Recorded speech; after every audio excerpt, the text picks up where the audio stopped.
Actualizame esta. Actualizame esta es un podcast de temática social con reverberancia en el presente. Con reverberancia en el presente.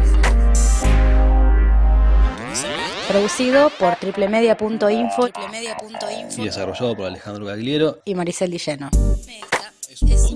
Actualizame Actualizame esta noticia, esta experiencia, esta discusión, esta ideología o lo que venga. o lo que sea. Actualizame esta. Actualizame esta es un podcast. Buenas a todos. Hoy la invitada es Virginia Gagliero, mi hermana. Vicky. Ella es locutora nacional, licenciada en periodismo y futura maestra de nivel inicial. Sí, vamos a ver qué sale con los chicos. Porque no me tenían fe. Vamos a decir, en mi casa siempre me decían, por un problemita de carácter. No me tenían fe, pero bueno. La vida da sorpresas. La vida da sorpresas y da muchas. Pero Claro. bueno, es así. Bien, el tema que teníamos intención de discutir y que vamos a charlar acá es el periodismo y su relación principalmente con lo que fue la pandemia, lo que fue y lo que es la pandemia y la cuarentena que rige todavía. Sí, se me ocurre que ya que vamos a empezar hablando de la pandemia, pero empecemos hablando antes de esto de la temporalidad de un producto periodístico grabado, ¿no? Exactamente. Tenemos que, en esta cuestión del podcast, más que todo, en estos productos que la gente puede acceder en cualquier momento del día, a cualquier hora o en, qué sé yo, o se grabó en el 2019 y lo escuchás en el 2020, esta cuestión de la temporalidad, de no marcar el hoy, de no marcar en qué momento estamos. Bueno, hablando justamente de pandemia, en una cuestión tan especial y tan puntual, vale la pena, pero bueno, si vamos a abordar otro tipo de temas, tener mucha atención en eso. Pero bueno, se logra con el ejercicio. Sí, no, pero está buenísimo charlar sobre eso y además ahora es inevitable, ojalá que no haya más pandemias y esto se desactualice completamente, pero Actualizame esta es un podcast de este proceso de pandemia, así que después hay que pensarlo en esos términos, porque está bueno, me gusta la idea sobre este producto de información. Sin vencimiento. Sin vencimiento. Producto está sin muy vencimiento. bueno. Sí. Aparte, bueno, porque permite el abordaje en profundidad de muchísimos temas que en los tiempos radiales, mejor dicho, así como en los tiempos televisivos o así el espacio que ofrecen los productos gráficos, quizás no te permiten desarrollarlo de la manera con la que se debería hacer. Tampoco vamos a hacer un podcast de 2 horas, pero quizás puedes hacer un podcast de 45 minutos, 1 hora o un poquito menos. Entonces te permite un abordaje mucho más complejo. Y está bueno ese ida y vuelta de esta cuestión de la charla. Bien. ¿Tuvo que adaptarse a esta circunstancia, alguna de las dinámicas del periodismo, más allá de que tuvieron libertad de ir a los medios, a trabajar igualmente? Nosotros en pandemia, como periodista, no. La verdad que yo desde que comenzó la pandemia, particularmente el periodismo como fue considerado una profesión esencial, no tuvo problemas. Sí, teníamos que tener un permiso de circulación por si estábamos haciendo algún móvil o cubriendo algún hecho puntual. Si te paraba la policía, decir, bueno, yo puedo porque mi profesión es esta, pero el periodismo acá en Marcos Juárez y en general por lo que se puede ver en los medios de comunicación más grandes, siempre estuvo exceptuado. Fue como cierto privilegio que tuvimos por sobre otras profesiones que sí tuvieron que guardarse y que quizás siguen guardadas en este momento. Ejemplo, la escuela, que los maestros no pueden ir a dar clases, las escuelas están cerradas, los alumnos estamos meta virtualidad y demás, pero no, el periodismo en ese sentido se manejó muy, muy bien, con mucha soltura. Y los protocolos para los periodistas también, para ustedes con mucha más libertad que otros protocolos, aunque tuvieron que interpretar los protocolos de todo. Ay, lo que pasa es que, viste, hoy en día, a ver, cuando esto comenzó la pandemia, obviamente nos guardábamos, salíamos lo menos posible, tener en cuenta que al haber menos eventos, también salíamos muy poco. Y uno al trabajar en esta cuestión radial, bueno, el teléfono salva y mucho. Y tener obviamente los invitados que a veces iban o tenían una columna fija, el teléfono salvador en ese sentido. Obviamente dentro del área de laburo, los protocolos necesarios, pero cuidándose como se cuida cualquiera que tiene que ir a trabajar, con el barbijo, el alcohol en gel y nada más. Yo lo que quería apuntar es un poco más a la generalidad, Ujú. digamos, sobre el rol del que tuvo el periodismo durante la pandemia, porque por ejemplo en un primer momento cuando se decretó allá por marzo, me acuerdo que salieron todas las tapas de los diarios a nivel nacional con un cartel de fondo celeste, letras blancas, que no recuerdo lo que decía, pero era básicamente de respetar la pandemia. En un primer momento como que hay una unanimidad entre los medios de comunicación sobre la pandemia. Después de eso pareciera que tomaron caminos distintos y algunos le ponen más peros que otros, y etcétera. Entonces, nada, tu análisis sobre qué rol cumplió el periodismo a nivel general, local, como lo quieras situar, en base a la pandemia. Yo creo que, obviamente, al comienzo de la pandemia, el periodismo se encolumnó en esto de respetar la cuarentena, de hacer caso a lo que decía el presidente, lo que se bajaba desde el Ministerio de Salud y demás. Obviamente, el bombardeo de información fue muchísima, porque es tan atípico. Es mi primer pandemia, por ejemplo. Entonces, obviamente, el bombardeo era mucho. Pero creo que a medida que fue pasando el tiempo y fueron apareciendo otros temas de interés, como que la pandemia fue ocupando un lugar secundario. Y vuelve a veces de nuevo a estar en la tapa con esta cuestión de los cuarentena, los anti-cuarentena, cómo hacen ese juego político también la oposición y el oficialismo. Pero creo que todo está en una cuestión del cansancio, de 90 y pico días de cuarentena.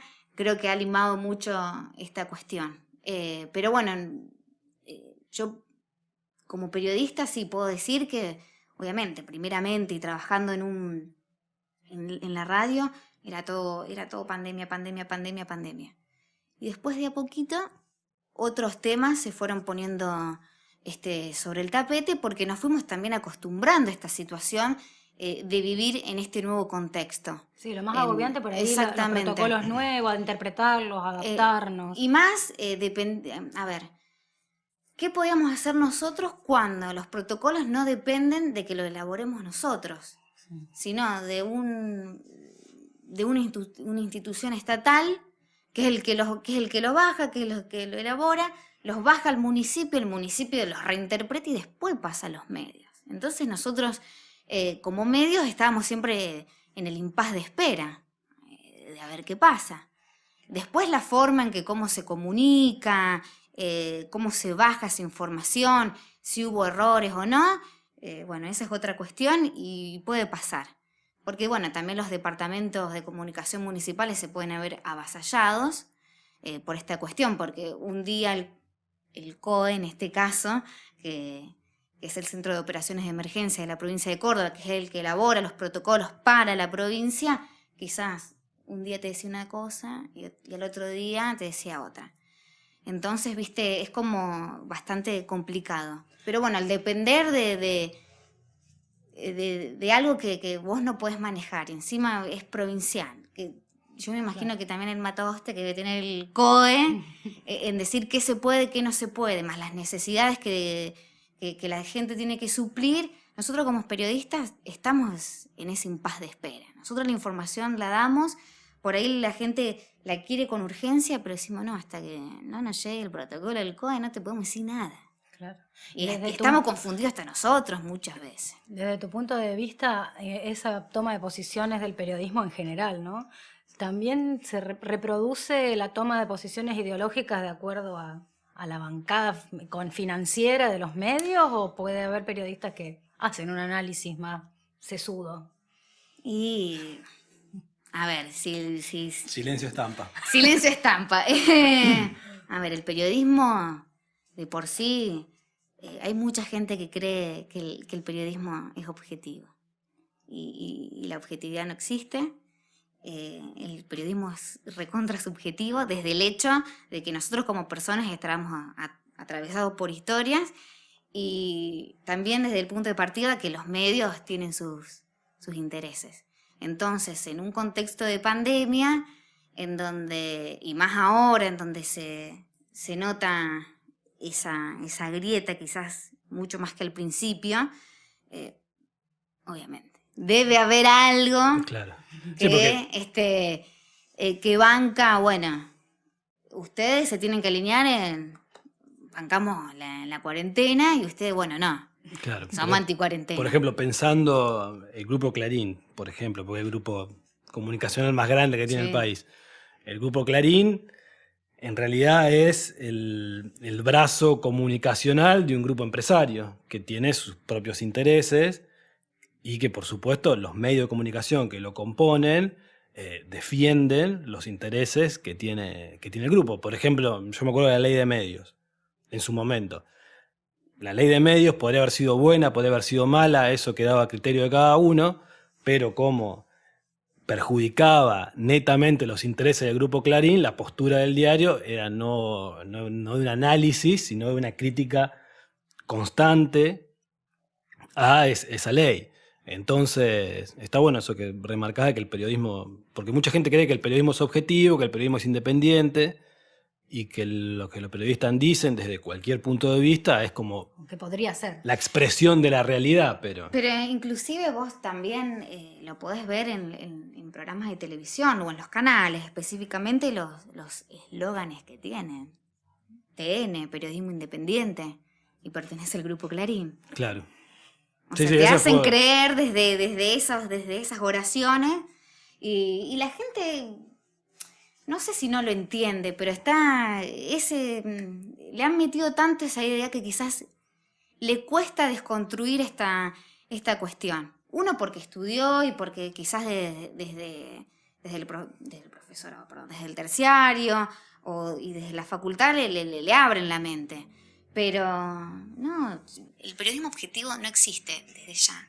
Incluso hay gente que supone que cuando alguien no quiere meterse en ninguna problemática y solo da buenas noticias, no está tomando posición. Está tomando posición. El decir, no doy buenas noticias, no doy malas noticias, vos te estás parando, como decís vos, en una posición. ¿Por qué no das malas noticias? También es parte de la profesión. Te guste o no, te duela o no, es así. Después que uno haga un uso de la mala noticia indiscriminado y un morbo y juegue en ese límite, es otra cosa. Ya. ¿Cómo existía acá el Cambio 88 en una época que era bastante morboso? Sí, se publicaba fotos fuertes. Esa mirada de que hay una construcción hacia lo conocido, a lo que escuchamos, que sabemos, que nos contiene, que hace que se prolongue una forma periodística, por lo menos en nuestra comunidad. Qué sé yo, nuestra comunidad, yo creo que, a ver, la crítica, yo creo que los que hacemos periodismo acá en Marcos Juárez, a mí a veces me gustaría hacer tipo reunión y realmente discutir entre todos qué tipo de periodismo estamos haciendo acá en la ciudad. Yo creo que el problema radica en esta cuestión de que el periodismo, lamentablemente, como en su momento, en sus inicios fue un oficio, la gente no entiende el hecho de que hoy está profesionalizado y se estudia, y estudias teorías de la comunicación y ves cosas más profundas. A mí personalmente, y me hago cargo de lo que digo, me molesta esta cuestión de que se ha entendido como un hobby. El periodismo no es hobby. Construye poder, construye posiciones. Exactamente. Ideas. Porque lo que uno dice, bueno o malo, correcto o incorrecto, muchas veces puede ser mella en el otro, en el que te está escuchando. Y también está en uno, como periodista, en el aprovechamiento que hace de ese oyente. Entonces, a mí que se ha entendido como hobby o decir, bueno, me pongo un programita de radio y vemos qué sale, No, esto hay que tomárselo serio, porque estás comunicando. Y hay que tener mucho cuidado con lo que se comunica, porque a veces puedes tener una metida de pata muy grande y perjudicar severamente a alguien o a algo. Entonces, creo que hay que tomárselo con mucho compromiso. Y responsabilidad. Y responsabilidad. Es por esta cuestión que a mí, como te decía, personalmente me ofusca un poco cuando se lo toma de esa manera. Me parece una intuición que muchos medios están sostenidos, la ley de medios creo que ensayaba un poco eso, por empresas que son, porque la información está mediada, o sea, no importa el recorrido académico del periodista, sino la empresa que sostiene el medio. Entonces, como vos decís, si trabajás voluntariamente, hay muchas posibilidades de que le quites profesionalismo a tu trabajo o tiempo de abordaje, porque nadie lo reconoce económicamente. Entonces, para que te reconozcan y para que sea vendible hay que apelar a otra cosa, a otro morbo, a otra cosa popular. Sí, al mismo tiempo la crítica tampoco, la autocrítica también es muy complicada, reunirse varios Sí, ¿qué estamos y haciendo? profundizar el tema es un Porque ejercicio incómodo. Exactamente, es como, no sé, yo haría como un tipo de sesión de terapia periodística. El reconocer los errores a veces, viste, es complicado para uno personalmente, imagínate como hacerlo profesionalmente, pero estaría buenísimo. Y si no sé, a ver, vos hablabas de esta cuestión de que, bueno, por ahí porque se trabaja en empresas periodísticas que tienen cierta bajada de línea, que existe, pero bueno, también los medios, al ser bancados por los gobiernos, También. muchas veces, así como grandes empresas, te cuidas. Sí, Te cuidas. Es así, es la verdad. Por más que te lo quieran negar, no queda otra. Es el pan de cada día. del Sí, periodista. exactamente. Vos muchas veces te cuidás de criticar a tal o cual porque es el que pone. Claro. Sí. Y vos sabés que quizás el otro está haciendo mal, pero musarela. No decimos nada. ¿Me entendés? Sí. Porque no conviene o porque me saca la publicidad, voy a cobrar menos. Entonces, está mucho ese cuidado. O sea, una crítica siempre es muy Es soft, suavecita, muy blanda la crítica. suavecita. O sea, vamos a pegarle, no tanto, pero le vamos a pegar. Sí, le da una cachetadita. Digamos. Sí, y yo creo que el problema que tienen los medios en general a nivel nacional, imagínate que también los grandes medios de otros países, las agencias de noticias, que muchos son bancadas por los gobiernos, vamos a decir. La gran torta publicitaria o plata proviene de los gobiernos. Es así. Es así. Sí, de la pauta. De la pauta famosa publicitaria, pauta. de la famosa pauta. Vos imaginate que si a vos tenés a Presidencia de la Nación, que te da pauta y te da millones, ¿qué vas a hablar mal? Sí, sí. Sí. Lo pensás 2, 3, 4 veces. Y viceversa. Y viceversa. O de una empresa que también te deja mucha plata. Y bueno, qué sé yo, la pensás. Pero bueno, ahí hay una teoría de la comunicación que habla de esta cuestión, de cuando uno entra a trabajar y acepta esas pautas sin que te las bajen. Claro. Son como unas reglas del juego tácitas. Exactamente. O sea, las sabés. Hay una teoría de la comunicación que lo explica muy bien. Bueno, que habla de esta cuestión, de que quizá el que recién empieza a transitar esta profesión sabe que si entra a una empresa periodística o tener una bajada directa que te dice, mira, de esto no se habla, o vos vas percibiendo, che, de ciertas cosas no se dicen. Pero vamos a decir, yo creo que todos los medios están atados muy a la plata que dan los gobiernos. Es una pena, porque quizás tenés una recontra crítica para hacer y no la haces. Claro. O ves cosas que a vos te molestan, pero mirás para el otro lado. Entonces, ahí digo, ¿hasta qué punto estás informando? ¿Hasta qué punto realmente estás comunicando? Claro. Bueno, José Pablo Feynman, en uno de sus programas de filosofía aquí y ahora, desarrollaba el concepto o la diferencia entre periodista y librepensador, que eran como dos posturas. El periodista es el que tiene, o lo que veía él, el periodista generalmente está sometido a una bajada de línea editorial, de la cual no puede salir. En cambio, el libre pensador básicamente puede decir, dentro de los márgenes permitidos, lo que quiere, criticar a la derecha, a la izquierda, al centro. No tiene pauta. Claro, el pensador no tiene pauta.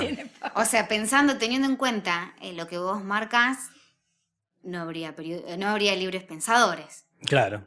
Básicamente. Pero sí, nosotros somos los 3 libres pensadores. Yo que no recibimos pauta, pero estamos dispuestos también a recibir pauta. A recibir la moneda. Pero yo lo que pienso, digo, esta cuestión, teniendo esta marcada de cancha, básicamente, digo, ¿hasta qué punto estamos informando? Digo, ¿estamos informando? No, es un show. Esa es la pregunta que yo me hago como periodista. ¿O soy una simple reproductora de?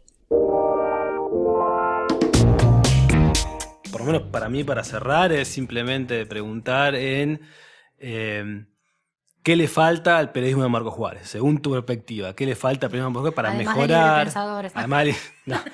Pero ¿qué le falta al periodismo local para mejorar o para avanzar hacia el ser más profesional? Profesionalismo, estudio. Ganas de cultivarse. De abordar temas posta. Eso. De agarrar un poco más los libros. Para mí eso le falta. Hay material y hay gente que seguramente sin haber estudiado lo haga muy bien. Pero estaría bueno que de vez en cuando abran un librito de comunicación y quieran entender. Porque esto es complejo.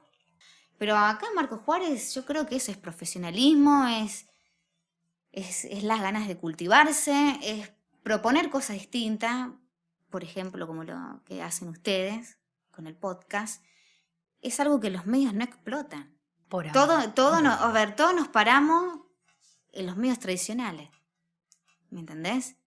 No hay cosa nueva. Y también esa crítica, o sea, si yo me la pongo a pensar ahora, me la tengo que hacer también para mí. Sí, nadie queda ajeno. Claro, porque si no... Bueno, pero si te comparás con periodistas que ya decís, tienen octogenarios, hay tiempo. Claro, pero vos decime, qué lindo sería encontrar, como te decía, en una página digital, una sección podcast. Como triplemedia.info. Exactamente. O nosotros cuando, en esta que hicimos lo de Malvinas, que tuvimos esa linda oportunidad de esta sección como audiovisual, de temas de profundidad. Más allá de la cotidianeidad en la que vivimos y demás. Sí, que también nos construye. De la explotación del tema profundo. ¿Me entendés? Pero bueno, eso es una labor que va a llevar tiempo. Pero está pasando, me parece. Pero estaría buenísimo. Para mí sería lo más. Gracias, Vicky, estuvo buenísimo. De nada. De nada. ¿Hablé mucho? No, está bien. Perfecto. Está perfecto. Bien. Y bueno, actualizame esta. Ahora no decís más Bessie porque se hace el otro. Un besi.